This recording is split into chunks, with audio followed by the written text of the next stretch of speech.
Washington's defeat at Gettysburg. That from these honored dead, we take increased devotion to that cause for which they gave the last full measure of devotion.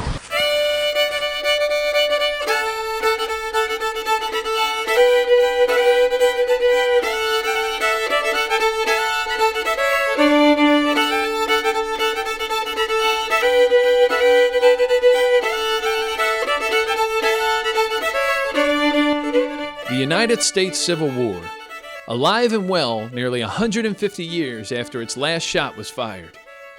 The memory of this great conflict is kept alive in the popular imagination in many different forms, but perhaps none more passionately than by the reenactors and living historians who play out many of the war's most momentous battles.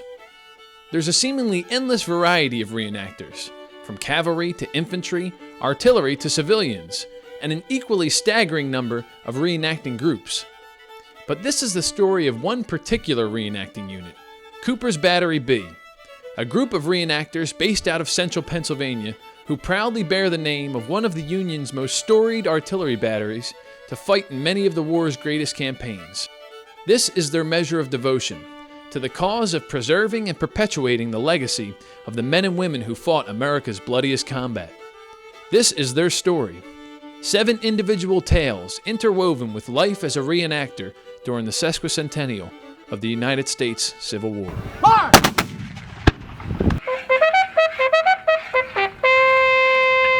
I've been doing this 4 or 5 years, can't remember correctly, but it's a great thing to do besides just your everyday sitting around at home. Most teenagers are out there playing video games or something. Well, I prefer being out here and doing this.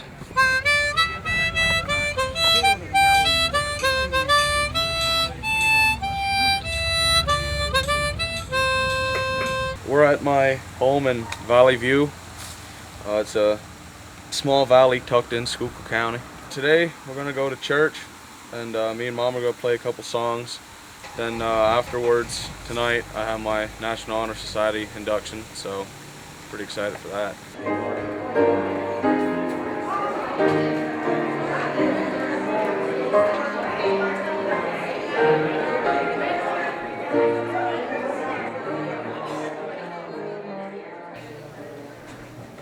I ask everybody to prepare your hearts and minds for worship as we're led in music this morning.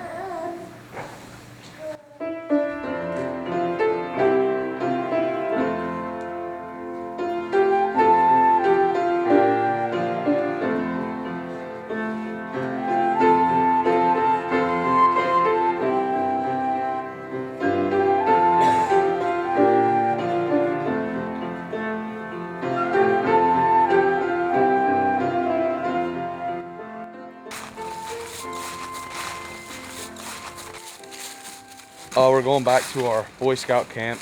We call it Mammonawadum, or affectionately known as Mama Don't Want 'Em. Basically, the way I could describe this place is a ground full of inside jokes. I mean, there's a lot of stuff that we do that people won't understand, but it makes perfect sense to us.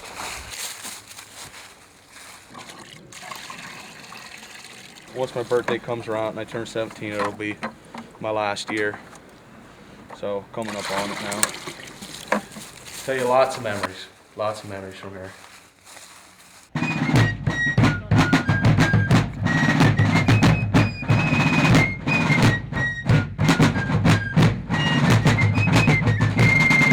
This is Y Sample. It's a smaller town, and we're in the cemetery where I did my Eagle Scout project. The reason I chose this cemetery, I wanted to do something that benefited Civil War. Went around to a whole bunch of different cemeteries and stopped here, and I saw George here. You find out on his muster-in cards he was 18 when he joined the service.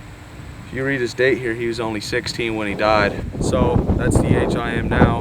It almost felt like I was connected with him. I saw this flag was bent over pretty hard, and you might be able to see this stone was cracked in half here. The top half of the stone was laying in front of the bottom half, and we took metal and made C-channel out of it. Then we kind of made it like tracks, put glue between them, and then set the stone in. About 50 stones were straightened, and this is gonna be with me forever now, so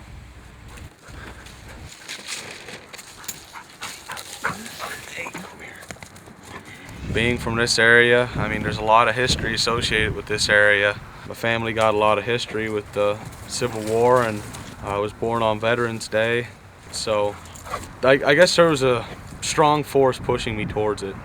It's not like I was forced to do it, but I'm glad I did. So they always say you want to die doing something you love. Well, I can't think of anything better than passing out a reenactment or something. I mean, this is what I love doing.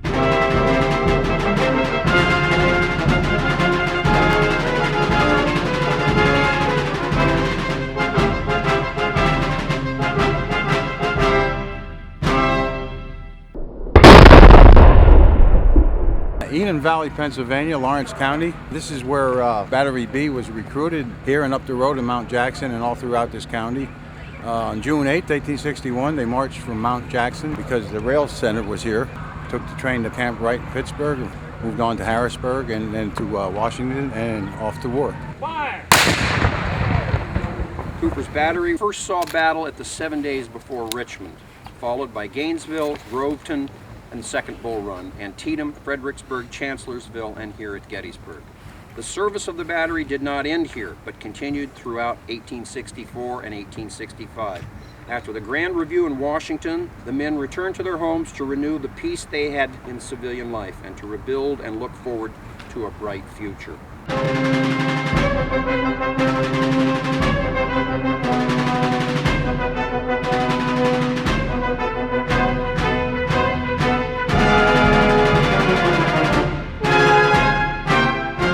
Make up t-shirts. We don't need the History Channel, we are the History Channel.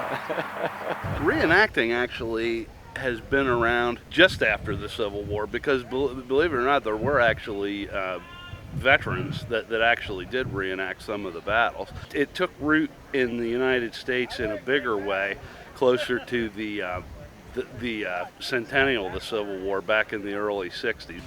There's different types of reenactors. There's some that are like us that portray a particular unit. There are others who will portray a particular general. They study very specific things and try to get into that person's persona out on the field. We will be happy to stop killing your husbands when you get your husbands out of Virginia. They can be salespeople, CEOs, truck drivers, accountants, laborers, anything. They come from all walks of life and all geographic areas. Well, you know, Canada tolerates the United States within reason. Cooper's Battery is obviously from Pennsylvania. We know of at least an active unit that's out of Florida and one that's out in California. So they can be, we're everywhere. You know? The one great thing about this hobby is that it's the great equalizer. We all come together with a common love of history, of camping. Hopefully what we're doing is keeping the memory alive of the guys who did fight the conflict, but particularly to spawn an interest in kids. Keep it going some more.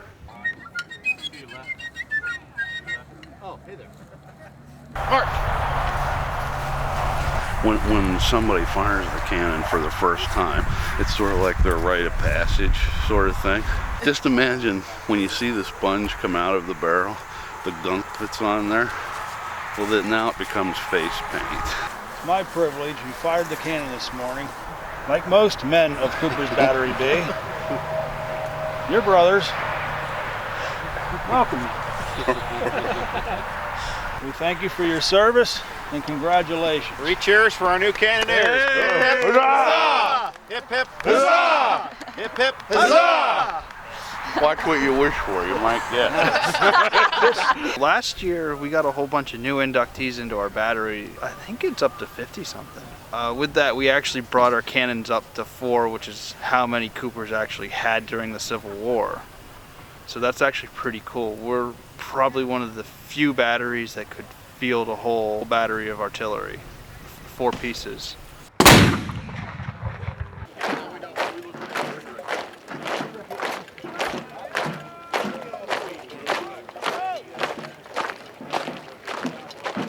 I was in the Army in the National Guard, and there was a Civil War reenactment at the VFW for 4th of July, and I met him there, and I asked him about it. He said, "We'll take you." I retired in December, and the following 4th of July I went to Boalsburg and joined up with the unit. And I've been there ever since. Hi, I'm Tammy Wargo. This is my grandson, Riley Collins. And we've been reenacting for about eight and a half years. Everybody's so nice and so accepting, and he just likes to be here. He loves the atmosphere. When we crossed the Maryland line on our way here, he was so excited. This is what he did. He knew where we were going.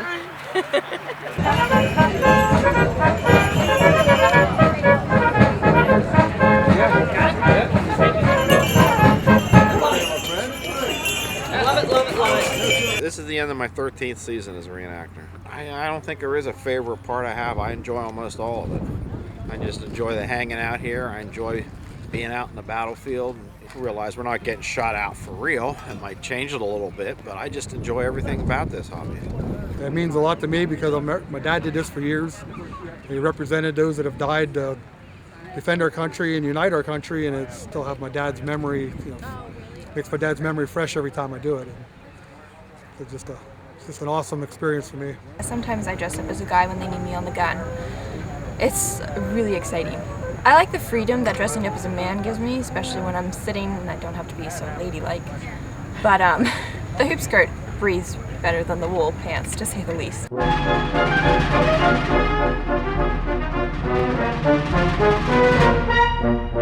There's no rules telling a reenactor he has to be this way exactly or he has to be that way. No, you bring your own personality and you do with it what you want to do pretty much within reason.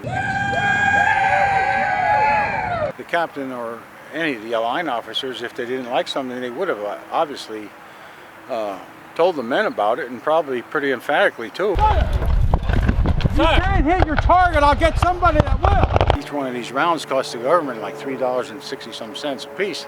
It's a lot of money back in 1863, right? He's missing everything. You lose yourself in the moment more when you're in a tactical battle. You can kind of fade a lot of stuff out. We're skirmishers or something, so we're not in a line moving slowly, and we're not standing here, we're running somewhere. Remember that time at Cedar Creek? The whole creek bed lit up, at Cedar Creek, and that was neat. You can definitely get the sense of, if you were in that actual scenario, why so many mistakes were made. Like, we were out, heard people in front of us, we wanted to shoot, we didn't know, are these our guys or are they somebody else? You don't know. Nothing's planned, so you don't know what's coming at you. You can start to think, this is one night, I can't imagine another night stacked onto this and another, for 4 or 5 years. That's loud for its size, holy crap.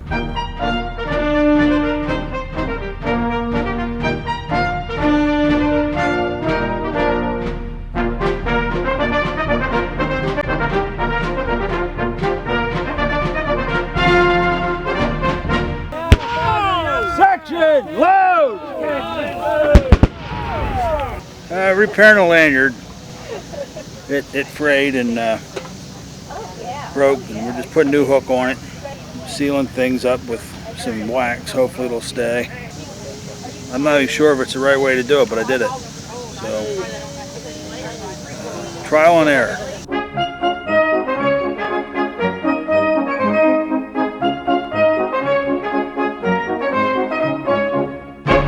We're standing in front of the Sunbury Municipal Authority Water Department. It's a filtration plant. I'm the department manager here. We're a small community of 10,000 people. We run about 9 hours a day. Pump through those pumps, gets pumped under the floor, goes out through a pipe. Chemicals are added. We feed soda ash, alum, carbon back in there. This is just the pipe galley. It's tough to work in here because there's no room. Needs painted, and the last time it was painted was probably when they put it in because it's usually wet. Now it's dry, but I don't feel like painting. I got a very gracious board that knows I reenact, and they respect my hobby very well. They let us store our cannons outside the building and let us work on the equipment inside the building. I got to give them all that credit because I don't know where else we'd do it if we couldn't do it here. If we're leaving Friday, Thursday during the day sometime, I'll just take all the water jugs out of the trailer, fill them up, load them on the gun trailer. The next day when we leave on Friday, we just back in, hook them up, then we're on our way. I am not the designated packer, but I know how things fit in there. And it's much easier when you go to an event and you open the door and there's some kind of an order in there. This is probably overloaded. We won't tell that to the cops or anything, but if we had a bigger trailer, we'd just put more stuff in it. So we don't need a bigger trailer. We just need to get rid of some stuff. Maybe the next 15 years we'll get it right. I don't know. The safest thing to say, John, is we usually get 100 pounds of powder at one time. 2 people will go get it. A couple people, you can roll up 100 pounds of powder in be an hour, hour and a half. It goes off to 27 inches, I think. We're gonna say that's 27 inches. It looks pretty close. That's nice and straight. Doesn't matter. Fold it about like that. And we usually have a rolling pin, but Gene has that now, so we'll use this. Jack Davis used to say, it doesn't matter if it's straight, just roll it. Crimp the edges down. That makes the container for it. Just goes in here and it might not fit. It doesn't fit. Kenny made us these. This one fit. There we go. Just fold it.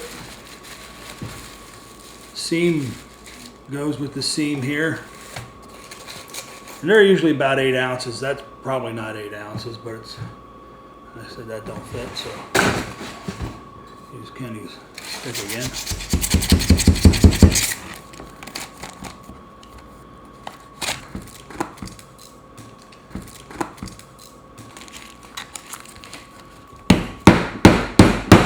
This is the crimp side, so we usually mark this with a marker and then mark the seam. But there's not much to it. Davis's wife used to tell the story that he used to sit at their kitchen table smoking a cigarette, drinking coffee and rolling rounds.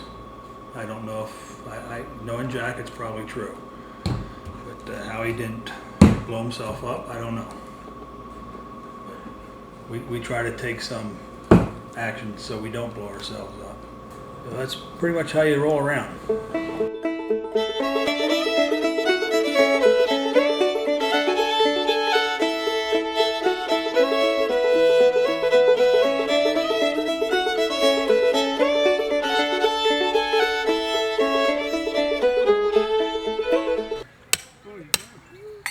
The infantry didn't use the A-frame, they used 2 shelter halves. The artillery, we would have had the A-frames. But in those days, you probably would have had 7 guys in one of these tents. We usually have 1 to 2. Here we're only putting up about 7 A-frames, and a big event we're probably going to have about 25 tents. If we have 1 person holding each end of the tent poles, at least 2 more people would be a good crew, because then we get the canvas over and have 2 people staking it out while 2 are holding it up. That was a 3-inch ordnance rifle, 1,500 pound, which is 3/4 of a ton, give or take, depending on who made it. Max range was in excess of 2 miles. Now, that wasn't for accuracy, but there's 2 places in the war where they actually hit what they were shooting at 2 mile. One is Gettysburg, and the other was at Chancellorsville. You get up on one of them hills, you got clear shooting for a couple 100 yards, maybe 500, and then you have trees. But beyond them trees, you're shooting over the treetops and seeing clear ground again. So that's the way they managed to do it. I don't know everything about this, but I can figure out a lot of it, you know. The gear we wear, and it's pretty much standard issue, is a pair of wool pants, leather high-top boots, or cotton shirts. The shirts were all different sizes, colors, shapes, it didn't matter. The brass buttons is a normal issue on any of the coats. This is actually just a vest. And the hats were issued a kepi when you joined, but once you were in, you could pretty much wear whatever hat you wanted to. That's pretty much the gear. Just behind the tent there a little bit. Get a double too? Yes, yeah. When we try to plan our meals for the men, we have usually a whole week's worth of prep. And by the time you get home on a Sunday night, you think, I'm not going next weekend, I'm tired. But Monday morning, you're going through the sales papers to see what you're going to have to eat that week. So you end up going. You get tired, but you go. You enjoy it. Hey, Scott, how many hours would you say we travel a year with the battery? Good Lord, that'd be tough to. We do roughly 20 events. Cedar Creek, Virginia, Enon Valley, Pennsylvania, Lawrence County, Manassas, Virginia, 150th Gettysburg. Every one of them would have to average at least an hour and a half one way. I'll bet you we spend 60 hours of straight windshield time at least a year. I bet Especially when we get lost. Yeah.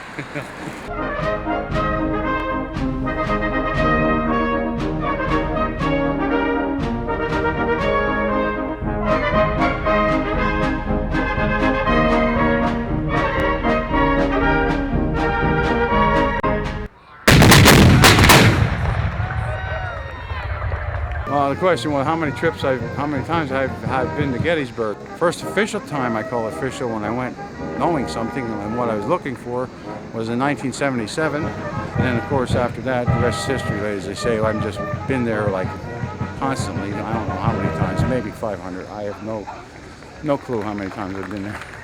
I lost track at 20 something. I don't know.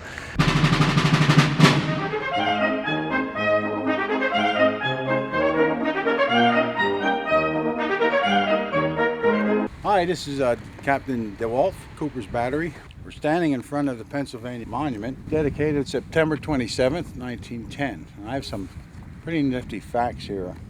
Back in 1910, the cost of this was $182,000. It weighs approximately 7,680,000 pounds. And here's something that hit me last night like a block of granite from it. Most of my fellow reenactors know I'm big into the space program. When I was growing up, we went to the moon. The thrust of the Saturn V moon rocket was over 7.7 million pounds of thrust. That would actually be enough to pick that off the ground. Just 5 engines. And we did this is amazing to me, we did this 50 some years ago. We could build a machine to pick that off the ground. Liftoff confirmed. Copy liftoff. That's the scoop I have on the Pennsylvania Monument.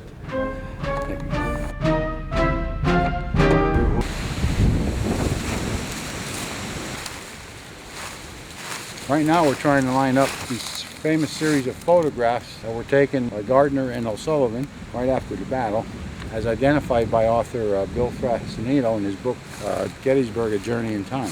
Gardner and O'Sullivan were here only days after the battle, before all the dead had been buried, and that was their main focus, photographing the carnage of battle.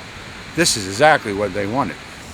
This rock in the background, that distinctive split in it. The author of this book knew that if he could ever find this rock, he could identify, probably line up all the other shots. Back in '67, he had actually found this rock, but he could not believe it was down here.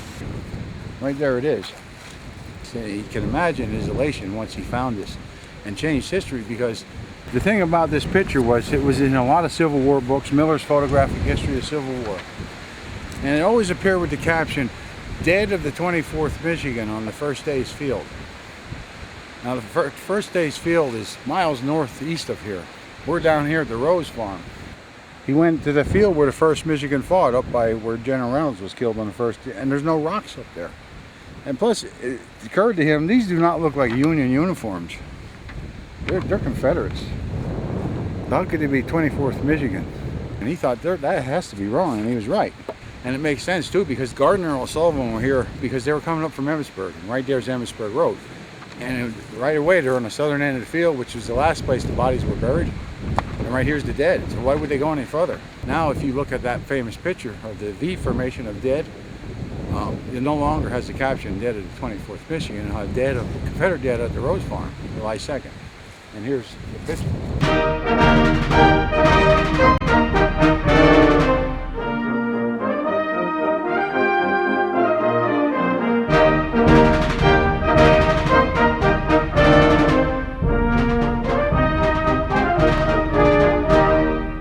But anyway, we got to get across this fence, John.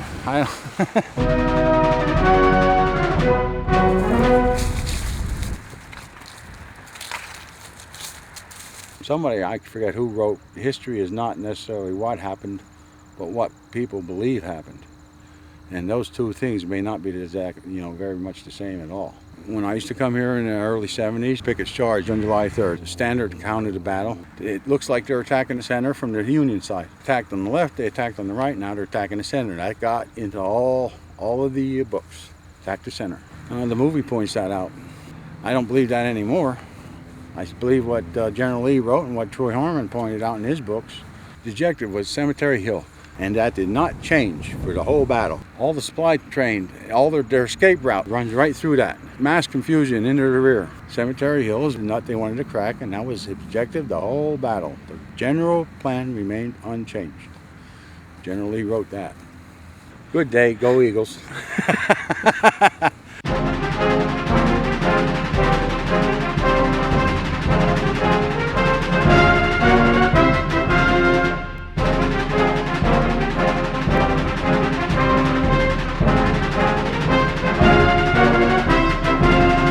You have so many thousands of people there kicking up dust, and everybody has a campfire in their camp, so there's smoke all over. It's a fun event, but it's got its days. I'm looking forward to it, but I'm not looking forward to it. Yeah, I've got to say I have mixed feelings on it too. I mean, it is going to be neat to be around almost the full size of the real army then, because we toured the battlefield yesterday. They got porta-johns everywhere down there, and you'll see the grandstands when you get down there. They built football stadium-sized grandstands for this thing. It's huge. It looks like a rock concert. The town's expecting like 250,000 spectators in for it. Everybody's going to be ready to get out of there. And it might be the best event we ever do. I don't know, I don't know. I hope it is.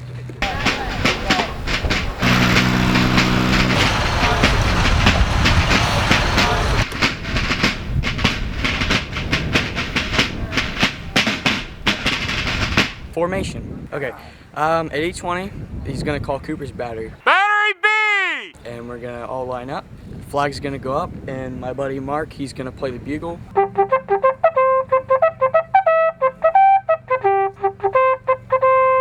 We're gonna walk out here. Forward, march.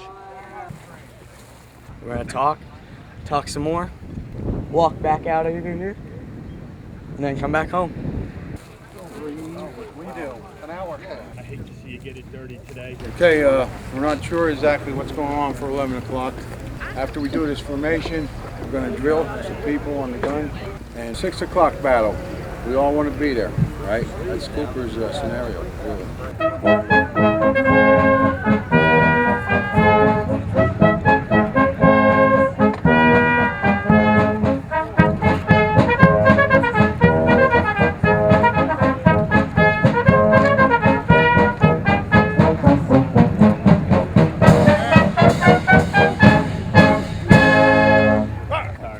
Private Matt Fink of Cooper's Battery B. I guess I'm telling you about the gun today. Two guys responsible for protecting the cartridge, so he's going to spin around to protect the round. So if he gets shot, it's not going to blow up the round, and he'll save the cannon crew, but he'll lose his life. The number one guy will take the end of the rammer and ram it back in. Then the sponge end up in the air means gun is hot and it is ready to fire. Number three man can do two things. The gunnery commander can say, sight the piece. Sight the piece. He will adjust the cannon whichever way the gunner wants it to go. Then he'll return to his position.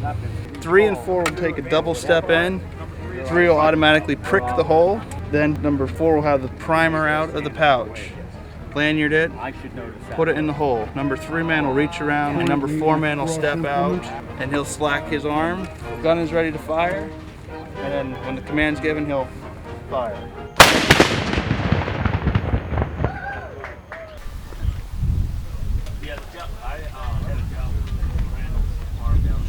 We're always dressed, which is hot. It's hot. Really hot. It'd be nice if the battlefield was air conditioned this weekend. Yeah, that battlefield's going to be a little hot. God bless President Lincoln. Right now, I believe it's about 1:15. It's a little sweaty, but hanging in there. We're out selling ice to the reenactors, keeping them supplied, keeping everything cold. This weekend we've gone through about 12 to 14,000 bags of ice, about 20-pound bags. I got to tell you something. There's a little song about him. This is from a girl's standpoint. The Iceman, he's a nice man, but just one thing is sure. There's something in his business that affects his temperature. For love is such a funny thing that I found out just one thing. All you can get from the Iceman is ice, ice, ice. You ever heard that? Never heard that. Oh, dude! Now you have. Somebody got water jugs filled, get your canteens filled. Okay. Get out to the tow vehicle.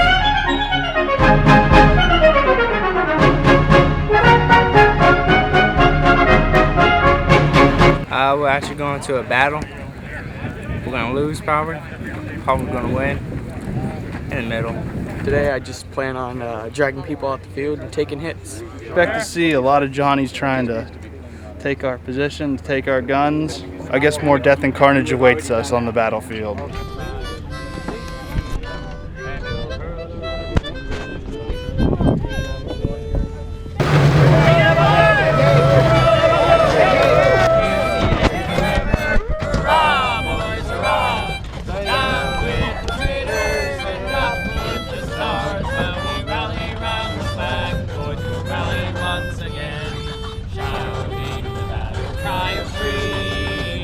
Up to the gun and he can back. Drop ball somebody.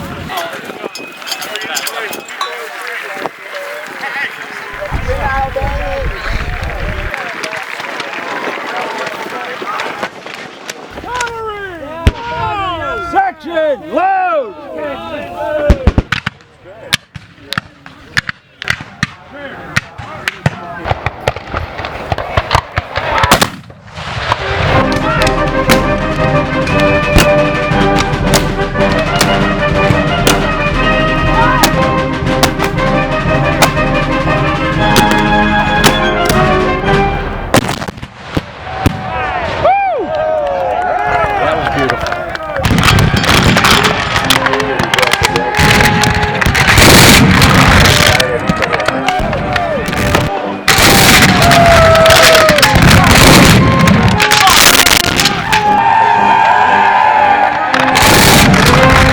Take a hit. Number 2's going to take a hit.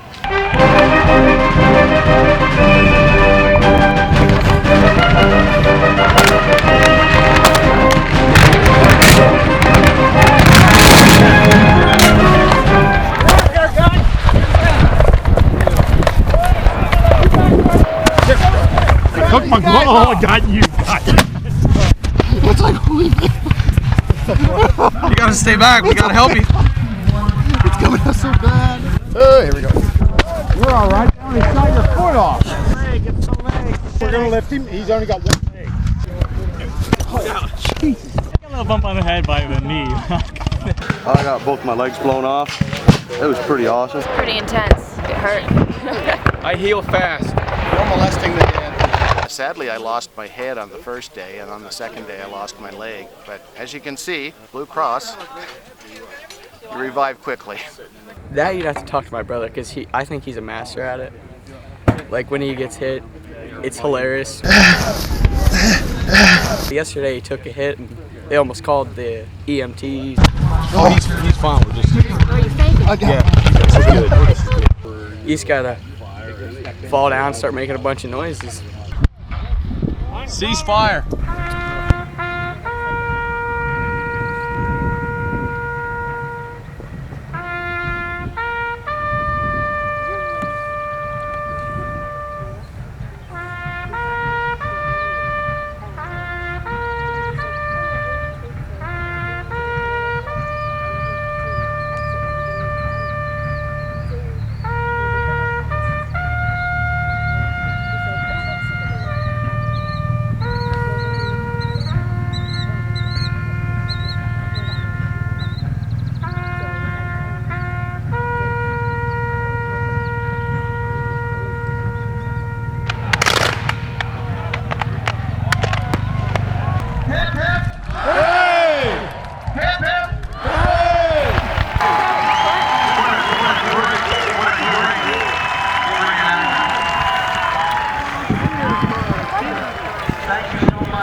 Hey guys, Ronnie. Pack it up. Turn up.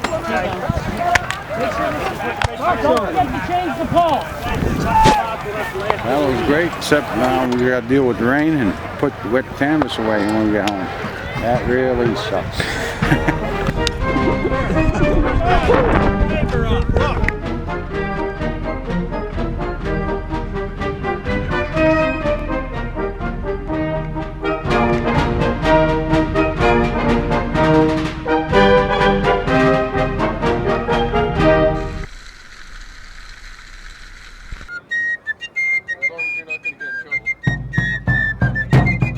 I was in the infantry, and of course he was in the artillery.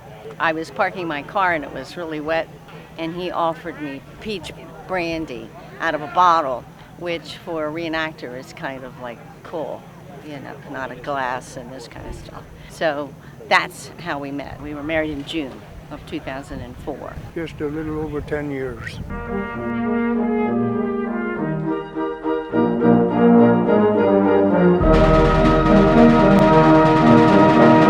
This is the location of my bookstore, La Vieille Maison de Livres. It actually just means the old house of books. I sell Civil War items to people who are in the Civil War, and I sell a lot of Civil War books, of course. Teacups, which are my thing, teacups, teapots.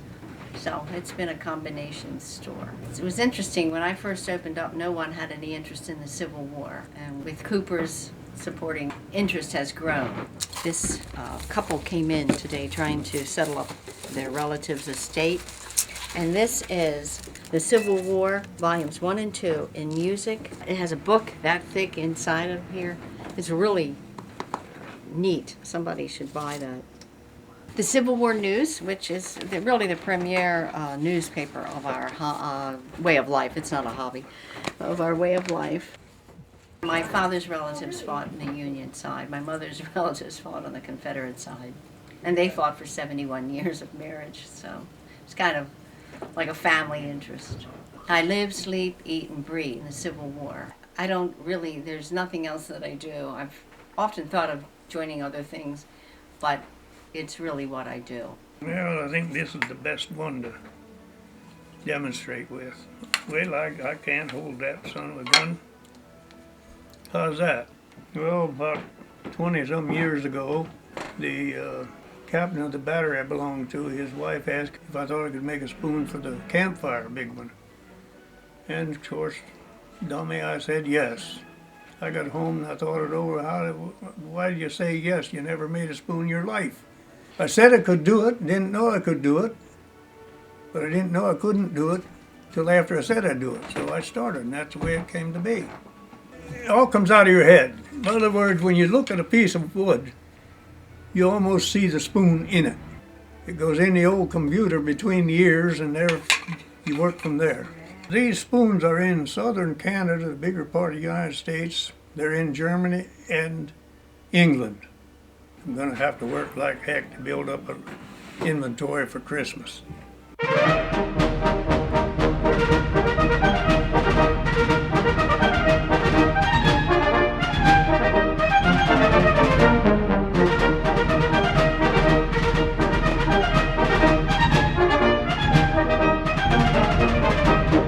Hard candy? Yeah, that's just Did you like the wasabi nut? Not so much. Reenactors are a really friendly bunch. I've been approached about reenacting several times by several groups, but I don't see me doing it because I work swing shifts and I only get 1 weekend a month off. We came here as volunteers, and we decided to help them out, set up all their tents and everything. So today they actually let me fire off the cannon, which was pretty awesome.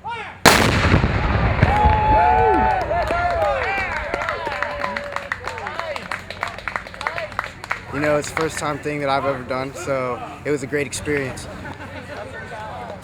Is that Indian bread? Pizza, dumbass. Ouch! I think I don't want to add any juice to it for now. She added a bottle in that one, and it doesn't look Okay. like much, so I think we ought to add Add a bottle. Just a bottle in that one. We have a lot of people to feed, so we try to make it as easy as possible.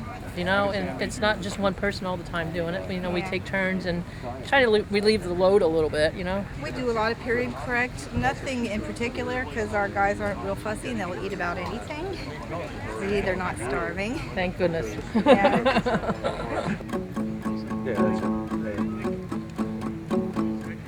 No. Absolutely. Perfectly legal. What? You don't have to spin it.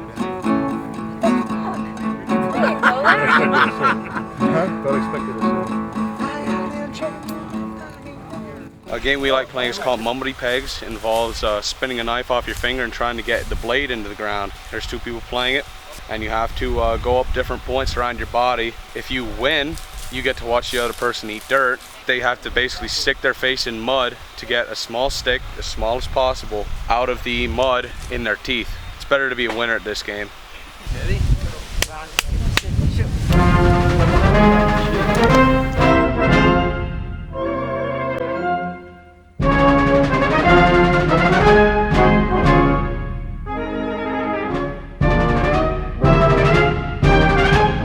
I quit. You mashed that one. I'm gonna go get a drink now. 2 more. 2 more. Come on, do you wanna watch? You wanna watch? You wanna watch? Oh, we need some more mud over here, Mark. Yeah, we need to make more mud. I feel wonderful. I feel like I just wasted a lot of time. What? Yes. Right in there. I want to be able to feel this. Trust me, you'll feel it with your tongue.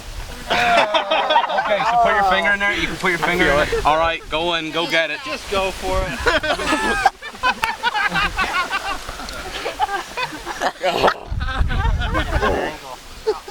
Shovel. Get out of here. I'm surprised once you get it out. If you find any truffles, I'll buy them. You're digging deep enough to go pick up bullets. Legs spread open. He was digging. It's all knowing like fucking covered. I have to see it. Oh. There it is. Yeah. There you go. Look that way. Camera.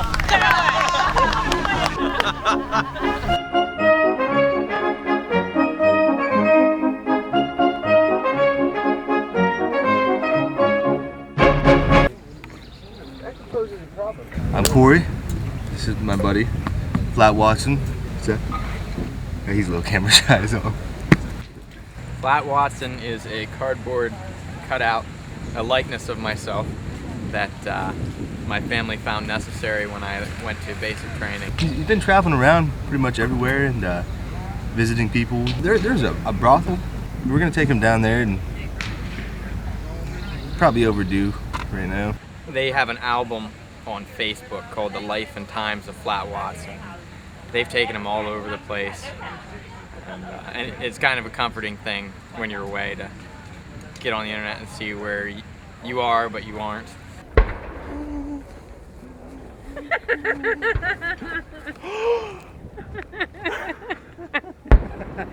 Andy, you're an idiot.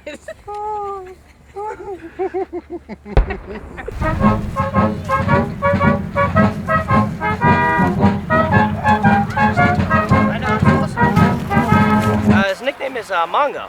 Mongo like dance. Coined it from Blazing Saddles because, well, God, look at him. I mean, Christ, I don't even come to his armpit. Wait, hold on. Oh, now I'm on camera. Is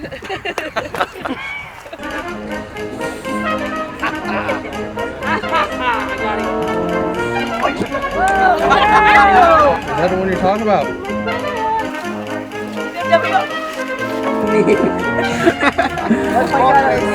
How's that feel? We have a shower because in a lot of our weekend events it's really, really hot. Drying my shirt off. Kind of got sweated through. So we started out with a 55-gallon drum of water that would run into an RV pump. We'd hook to the battery on our gun trailer. From there, the hose would go into what was a portable camping shower. And then you have like a garden watering sprinkler head on the end of the hose that you can turn on and off. And if we're lucky, we get about 30 showers out of one 55-gallon drum.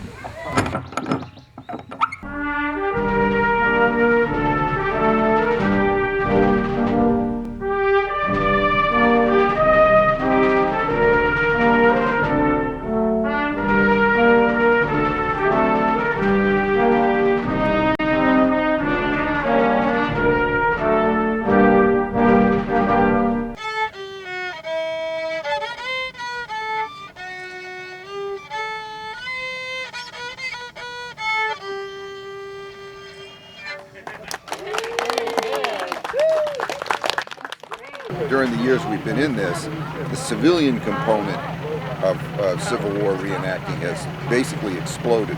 All the ladies have their nice dresses and their finery, and they like to show it off, and the best place to do that is at the dance. And so these things have become really obligatory at these big events, and even at small events. There's music going almost constantly, from morning till well into the evening.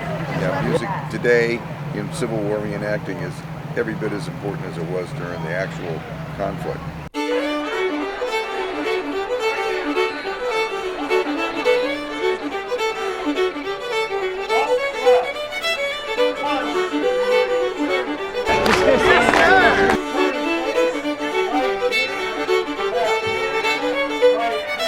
The annual Cedar Creek Ball, and you can see the crowd that turned out. Folks love to dance, but as long as you're laughing and carrying on and keep going, then it's a good night.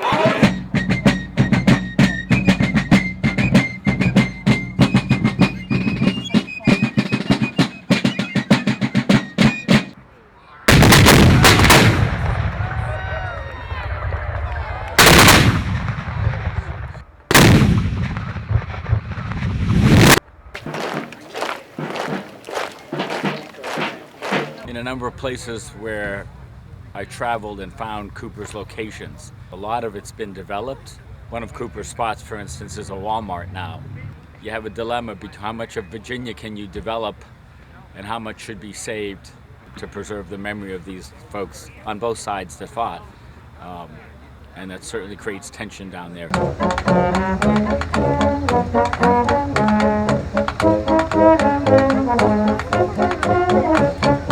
I usually engage the public when they come into camp, and that I realized I didn't know as much about the battery as I needed to, and that got me going on the journey, trying to find all of Cooper's locations where they fought, where they camped, and then once I started the journey, I'm learning all this great stuff.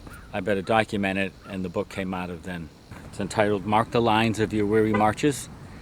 It's a quote from Joseph Reed's 10th annual reunion address, where he admonished his listeners to mark the lines of your weary marches during these 4 eventful years. Eventful is an understatement.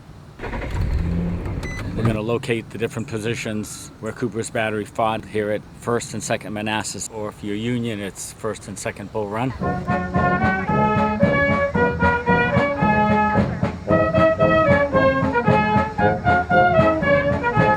In General Reynolds' report, he starts off by saying, upon entering the town of Gainesville. So you first had to locate the town of Gainesville to find the Battle of Gainesville, which Cooper's fought at. And you can tell it doesn't exist anymore. I had to go to the Bull Run Library to find the little town of Gainesville, which consisted of 4 houses. At the library, I ran into a man named Bob Florence. And it turns out that his dad built the 5th house in the town of Gainesville. And as a boy, he would come out down his back steps and see the Shirley Cemetery plot in the town of Gainesville. Perfect person to run into. Very involved in the writing of the book and helping me find a lot more locations than just this place.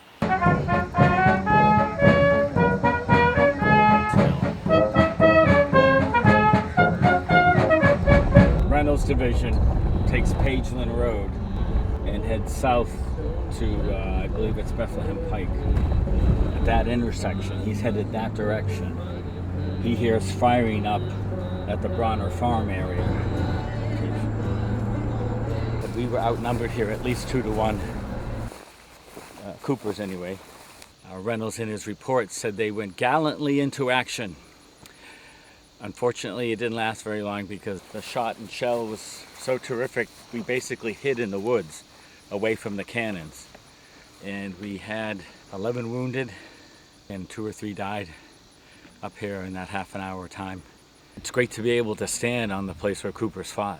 It's an honor, it's a mystique, I guess, maybe, of being in the same location that they were during the war, and at least get to see something of what they would have seen. Great journey. I learned a lot about Coopers, and I met some great people on the way. I can't say I've located every place they were at, but I came awfully close. I know I missed the Norton or Thornton house, and I may have missed a few other locations, but I got pretty much everywhere they went or traveled by during the war and documented at least one of their journeys through that area in the book.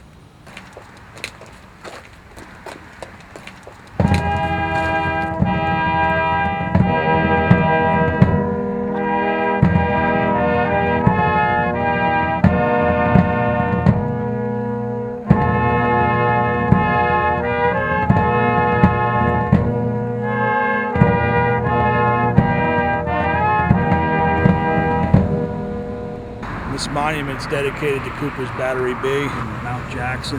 Some of the boys are buried in the cemetery on the other side. We're standing on Cooper's hallowed ground here. They left this point and marched through Mount Jackson and down the Enon Valley to catch a train to go off to training camps back in 1861. Yeah, it's what, 3 years ago? 3 years ago, yeah. we were out in the Enon Valley. There was probably 10 of us made that march. Starting from this point. Starting from this point and ended up in Enon Valley a few hours later. 8 to 9 miles away. Yeah.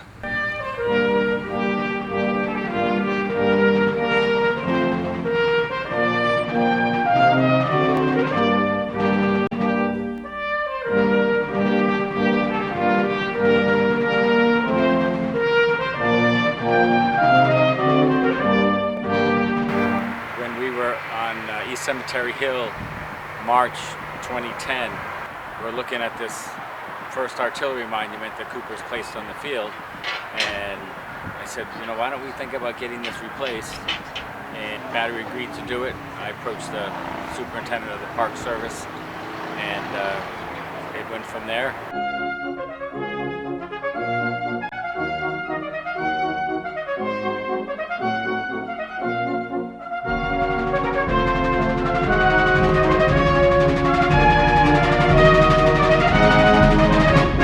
There are no policies regulating the replacement of monuments in national parks. Rededication of a monument in this park had never been done before.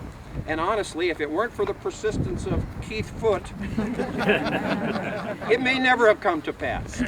It has caused an interesting debate amongst the entire National Park Service system, and that new policies will be formulated regarding how we go about this.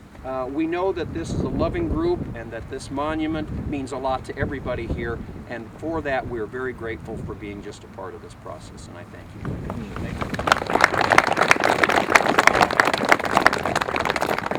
Here we go. Very nice. A lot of descendants here, contributors, of course the Battery, and we're privileged to be able to honor Captain Cooper and his men by replacing this monument.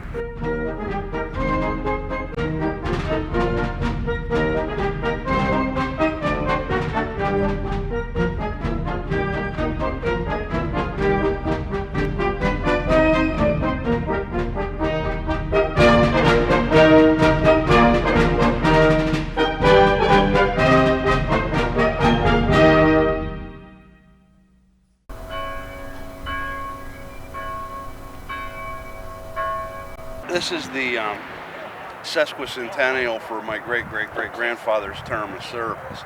So I'm just trying to spend the weekend on a soldier's marching ration. You know, not as anything like I'm thinking it's a deprivation of myself or anything. It's partly out of curiosity and, you know, just my way of paying a small tribute for you know, for what he's done for us. A little mushy and very greasy. Delicious.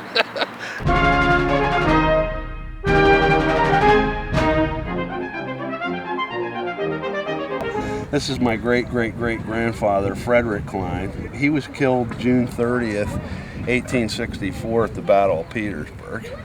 You figure it's relatively rare to have a direct ancestor that was killed in the war, because they had to have children before they went off to war, obviously, or I wouldn't be standing here. So yeah, I belong to the Sons of Union Veterans of the Civil War. It's my right of membership in that organization comes down through him, and I do that to honor him as well.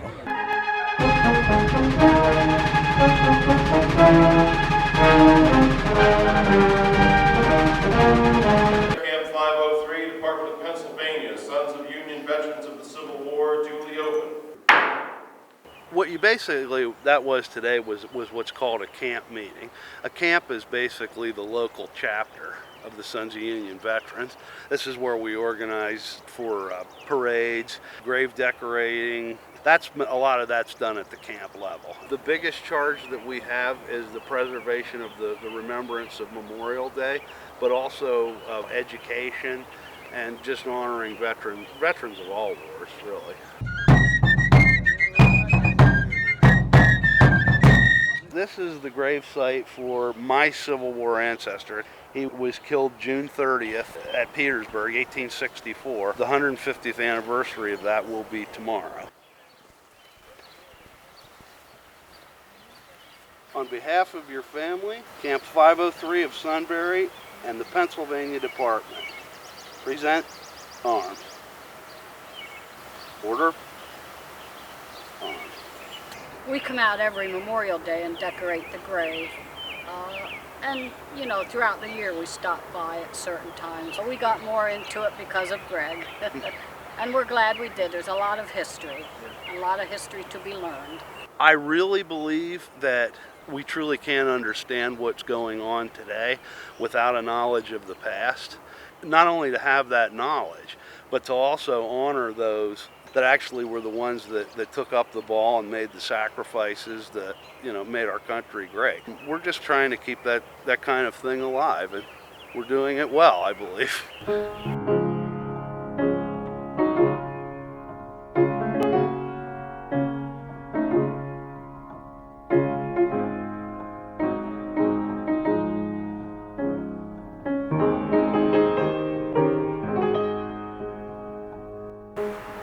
They were a hardy bunch of guys. I think I'm tough, but I'm not as tough as those guys were. So I just learned that, you know, be a little bullheaded and toughen it up and do what you gotta do. 1,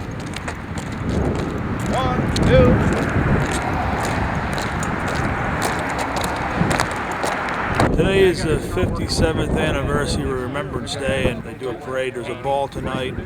Just everybody comes back to Gettysburg to pay their respects.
That brings it all back to me. The sacrifices these guys made. I personally probably wouldn't be reenacting if I couldn't reenact with Cooper's Battery. I have a deep respect for the original Battery, and these people are my family.